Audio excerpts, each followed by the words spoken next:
And I'm not totally against welfare. I'd like to try to help people out too, but damn it, you can't. Right now we have more people in this country voting for a living than working for a living. And what I mean is, I think the last statistics I saw was 52, 53, or 4% of everyone in this country is now getting their livelihood through the government. Well, now, people need to understand the government does not have any money, okay? The government can only give to somebody what they take away from somebody else. That's why we pay taxes. Yeah. And so we have a minority of people in this country supporting the majority. And, just if you'll stop and think about it, how long can that last? Agree. And this is what we're seeing in some of these other countries. Argentina is a good example. Just check and see what happened to them. They went on this huge socialist program, where everybody's going to get benefits and the government's going to rent subsidies and food and yada, yada, and everything else. And now they're broke, and now, it just doesn't work. No, sir, it does not. Sounds good on paper, but it just doesn't work. Right. In fact, I think I don't want to repeat myself, so did I tell you the story about the political science class where they experimented with socialism? Mm-mm.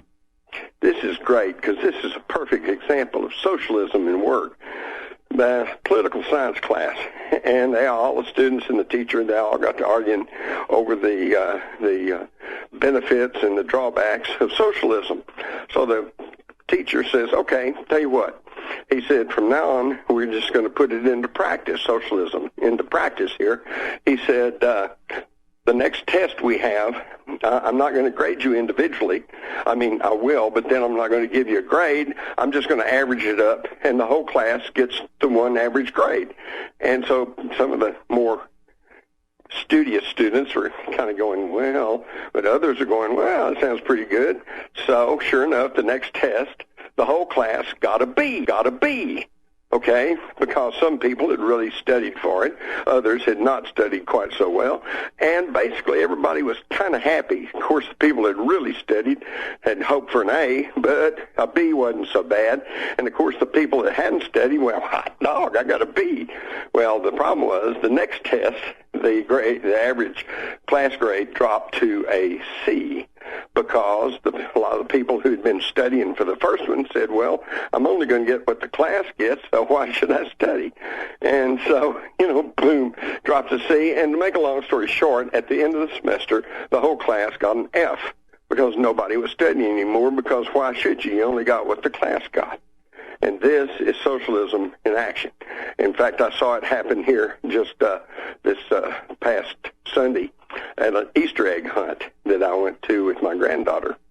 And here were all these little girls, and they're all out, going to go hunt the Easter eggs.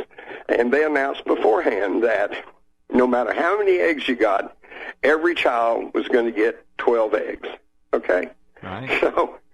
So all the kids, they blew the whistle, all the little kids took off running around, scrambling, working hard, building up a sweat, gathering up their Easter eggs, except this one little girl who just kind of sauntered around and kind of stood there. And at the end of the day, all the ones that had run and put in the effort, they got 12 eggs. Mm-hmm. And the little girl who just kind of stood there got 12 eggs. That's socialism in action. Yeah. And it never has worked, and it never will work.